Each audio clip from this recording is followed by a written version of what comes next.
I just can't let you go. Last time on All Things Overlanding. We spent the night at a beautiful campsite surrounded by gorgeous red rock. We experienced some fun water crossings, saw some never-ending plains, and I almost completely dislodged my bed rack, and much, much more. So if you missed the first or second part, check the description below for links to those. In the epic conclusion of my Wyoming BDR trip, we'll take a detour to the Tetons, brave poisonous gas, visit a super unique brewery, and camp behind Mount Rushmore in a hailstorm. So stay tuned for the epic conclusion of the Wyoming BDR. When I let you go, let's just pull you closer. I can't understand where it came from, but you got it, my got it. It began in the land of the sandstorm. I fought it, though I wanted everything to do with what you give to me. Loosening my grip. After leaving our Red Rock campsite, we decided to leave the BDR for a run west to the Tetons. This turned out to be one of the best decisions we made this entire trip. From the end of Section 4, it's about a 4-hour drive over to the Bridger-Teton National Forest. You pass through some small towns, and the terrain continues to change frequently as we've seen throughout this entire trip.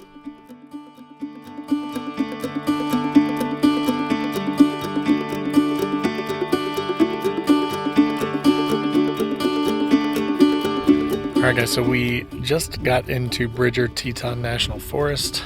As you can see the mountains back there, they are absolutely spectacular. It's amazing. We decided to leave part 4 of the BDR and come over here to the Tetons, just since we were so close, to kind of check them out. So we're going to spend the day here. We're going to dispersed camp outside of the park on a dispersed spot that we found tonight. We're going to try and get into camp a little early, but again, today going to spend the day in here looking at the Tetons. So try and give you as much footage of that as I can.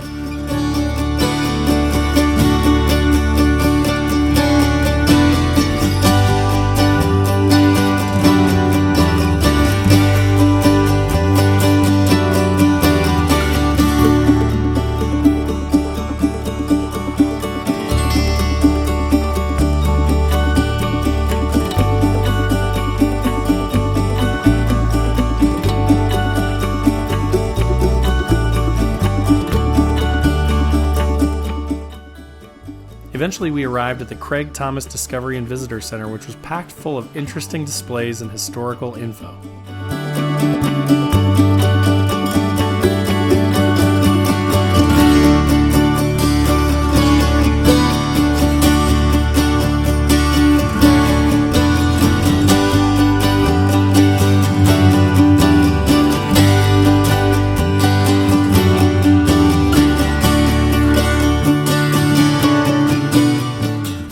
The park was also packed with people, which we wanted to get away from, so we ended up heading out and finding our spot for the night a little bit early.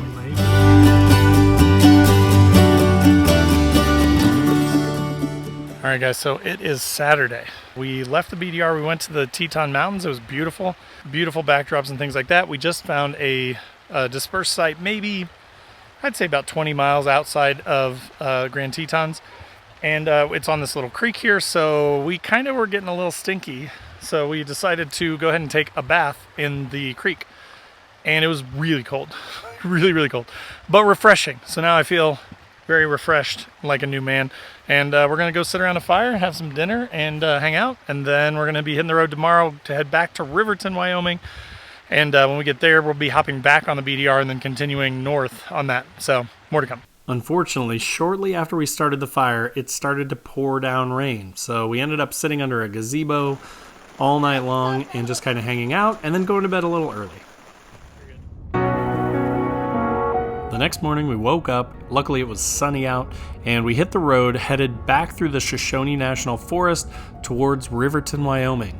Our plan was to stop here, do some laundry, clean up the trucks, and then get back on Section 5 of the Wyoming BDR.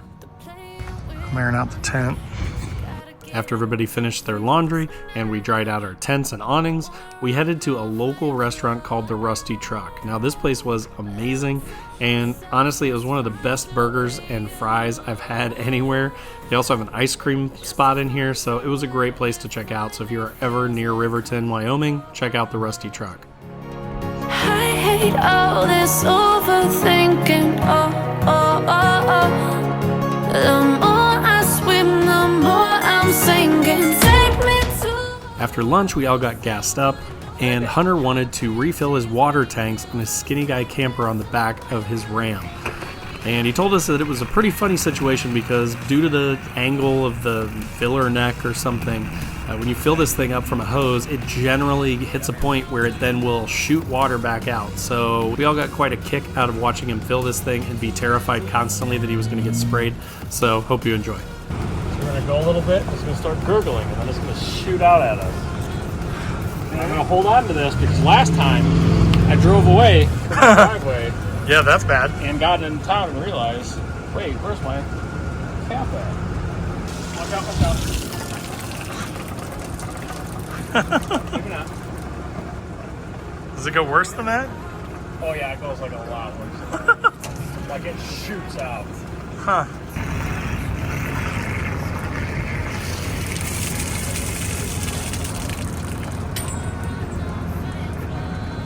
All good. Maybe not. After everyone got filled up, we got back on the BDR. Shortly into Section 5, we hit the Madden area gas field in the Wind River Basin. This is an extremely large and deep natural gas deposit that was discovered in 1968. There's active drilling for natural gas, and the sign and warning lights are there for use during the release of hydrogen sulfide from the wells. The effects on humans can be really catastrophic and include acute respiratory failure, chest pain, neurological effects, eye irritation, and metabolic issues. Needless to say, we hustled through this section. Once you're through the deadly gas fields, though, you're in for some of the best views we've seen so far on the BDR. Enjoy.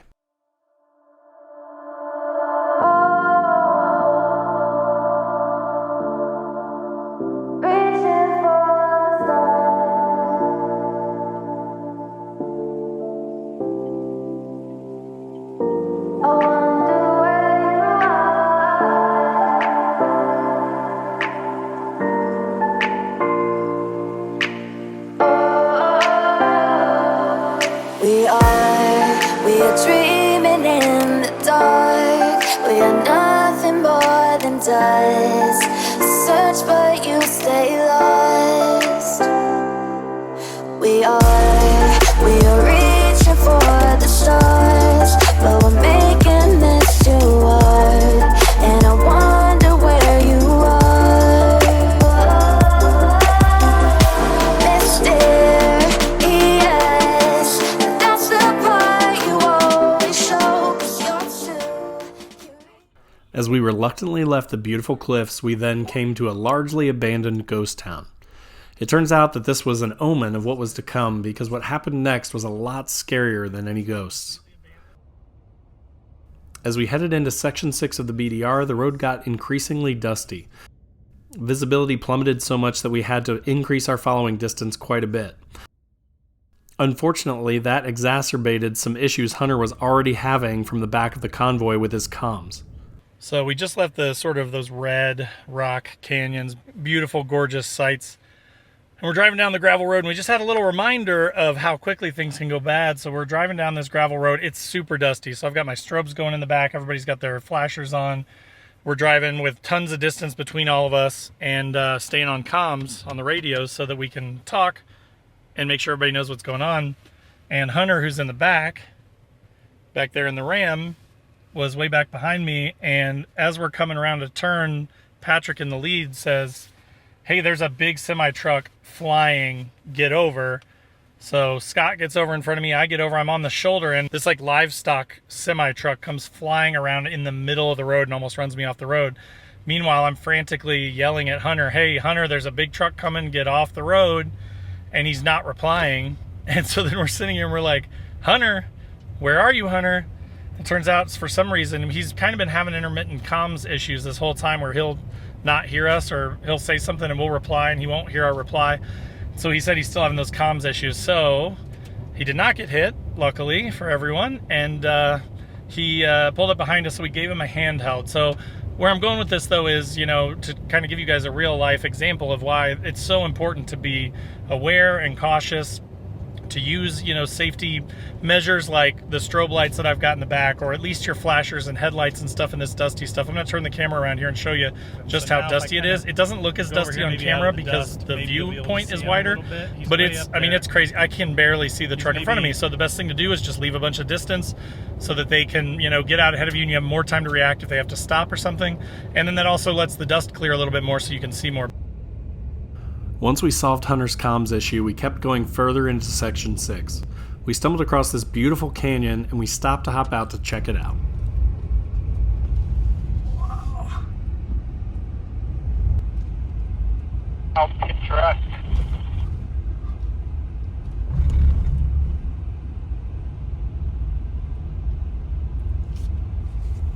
Wow.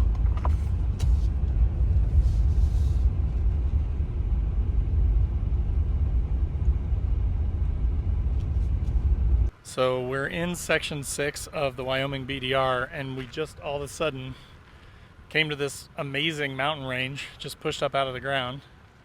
And so we all had to stop and take pictures for Instagram, of course. Like Hunter there. But I mean, it's just unbelievable, like how cool this is. It's super beautiful and just crazy to me as a flatlander. So just be driving down a gravel road and then you go around a corner and it's like, hi, there's a mountain, a huge giant mountain, and you're driving through it. It's really cool. So this is Section 6. If you want some beautiful views and some pretty smooth gravel roads, this is pretty nice. As we continued through Section 6, we came across a lot of animals. And when I say a lot, I mean a lot. We had big plans to camp on a scenic cliff overlooking a river that a subscriber had told me about, but unfortunately that didn't work out. But we did end up at a great campground anyways. So many things that I left unsaid. All right, so we just got to our camp. We are in Section 6 of the BDR, but we've kind of popped off it. We were looking for this cliffside campsite, but we hit a private property gate and couldn't go through. So now we found this little BLM land campground. There's no one here. Most of the sites look like no one's been here in a long time. And it is beautiful. Look, it's right on this water here. There's already a picnic table, fire pit. Somebody chopped us some firewood, which is pretty nice. And we're right on this creek. Pretty cool.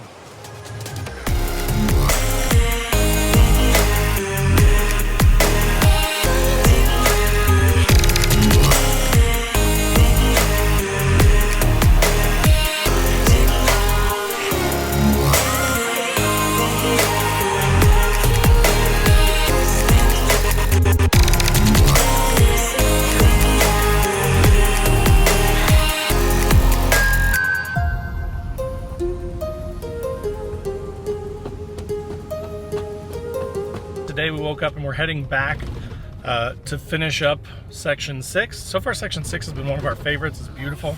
But in the last 20 minutes we have come across a ton of cows in the road, sheep everywhere, and then we see like literally a train of cows going across the road, and then there's a guy on a four-wheeler coming behind it, and there's another guy in a pickup truck coming towards us. So we're like, man, this is a Wyoming traffic jam, right? But we talked to the guy that was in the truck. He's with the guy on the four-wheeler. They're ranchers, and I guess that there were big lightning storms and thunderstorms last night, which we kind of heard, but they just kind of rained on us a little bit and then stopped.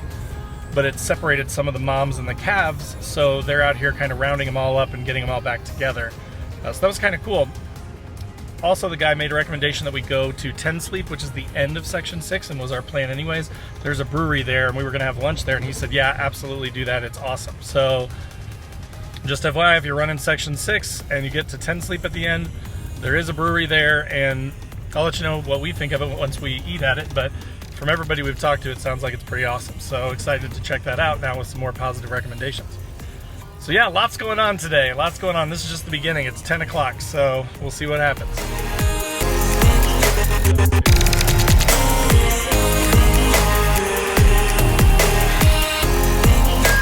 I can almost feel you walking in the distance, but I know that it's not reality.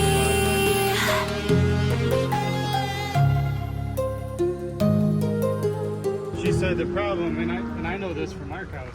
Yeah. The problem is if the moms can't find their calves in this group, as soon as they move them, the mom will take off for the old pasture land. To try and even find though them. the baby's here somewhere, so they have to make sure they're paired up, the mom and the calf, And before can they move tell them in. that? Yeah. Just the way they interact, or? Yep. Huh. So they have to make sure they're all paired up here, and then they can move them into the next section. After airing up, petting the rancher's dogs, and watching them round up the herd for a bit, we headed into Ten Sleep. We were excited for some cold beer and warm food at the Ten Sleep Brewing Company.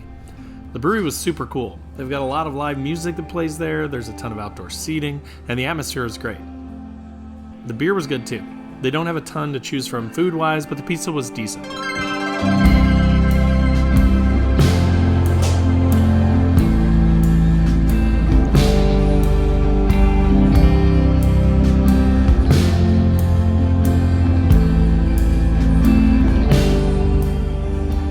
So we just got done having lunch at the Ten Sleep Brewing Company. We talked to the owner, super nice guy, and he gave us some heads up that sections 7 and 8 of the Wyoming BDR are pretty much impassable. A lot of the roads are closed and things. They've had, he said, about 5 times as much rain as they typically get this season. So he said that a lot of it is just impassable, that the roads that are normally like hard packed dirt and stuff are actually like muddy messes, which jives with what we heard from that other group earlier on day 2 of the BDR, section 2 of the BDR, where they said that they had come from up north and they had gotten stuck multiple times and sunk their trucks up to the frame and things like that. So what we're thinking now is we're on part 7. We've taken pavement over here. This is the petroglyphs. So right now we are at the petroglyphs here, which is sort of along section 7 of the BDR. There's just a bunch of ancient carvings and stuff in this rock wall behind us. So we're gonna check that out, and then we're gonna hop on the road, and I think we're gonna kind of head east. I think our plan is to head towards sort of Mount Rushmore and the Dakotas, and then into the Badlands. But that's one of those things with these routes, right? Is if they get a bunch of weather, if they get some flash flooding, if something like that happens, then you may not be able to run the whole route. So one thing is that obviously we're in Wyoming in July. It's not exactly cool here. We just saw the petroglyphs, which are really cool. But I got back into the truck, and we've only been out of the truck for like 10 or 15 minutes. I had these Reese's Thins in the truck, and they're Reese's Liquids now. So I guess I won't be eating those. Boo. So we hopped in the vehicles and started heading east. We found a really pretty mountaintop campsite with a great view, and we decided just to stop early and rest a little bit and get a good night's sleep before heading into South Dakota the next day.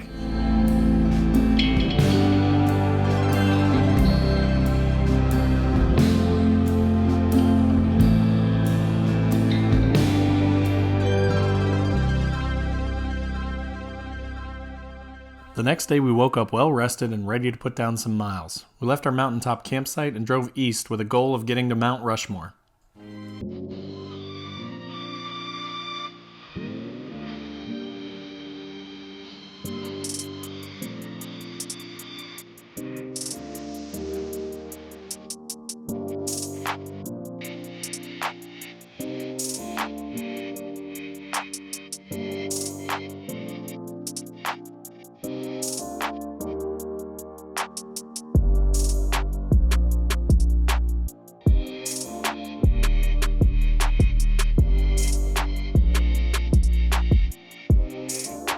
if you've watched any of the videos, alright guys, shooting a video.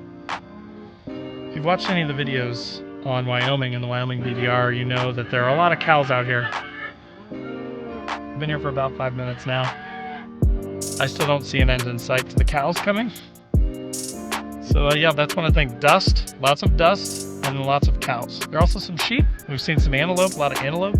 Hey, trying to shoot a video, guys. They don't care.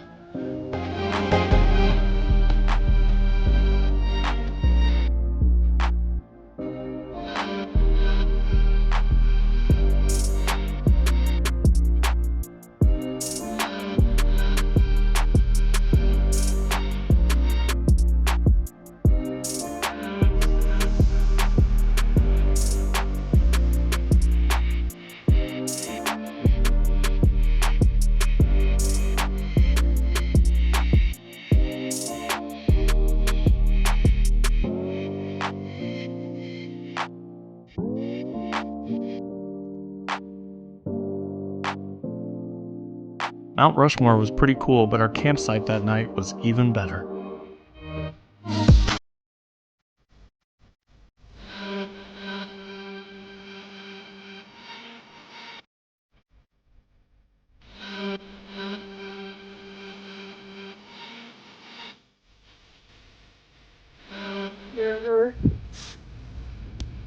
Patrick, your head just took over my whole show. Oh, sorry. No, you're fine. Patrick, stop leaning forward. Well, why don't you move then? Doesn't have to get up. To cap off this epic trip, we all hung out by the campfire and enjoyed some drinks. As it got dark, a storm rolled in. What if I just look up at the sky? Oh, I got a tiny bit of white there. I need like really bright lightning bolts. Come on, lightning bolts, get brighter. Like Thor style? Yeah. Alright guys, so it is our final night of camping on this Wyoming BDR trip. We did leave Wyoming because the bighorns were not passable. So we've come over, we saw Mount Rushmore today, it was awesome. And now we are camping on Black Hills National Forest BLM land. And it is gonna be a heck of a storm tonight. It is thundering like crazy, lightning like crazy. And all the weather reports are saying we're about to get hit. So we are in our rooftop tents and we're gonna see how this goes, but wish me luck.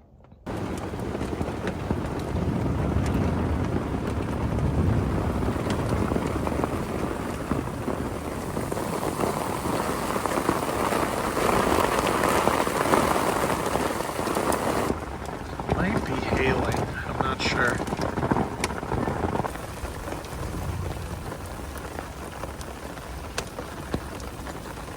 It is hailing. It's definitely hailing now.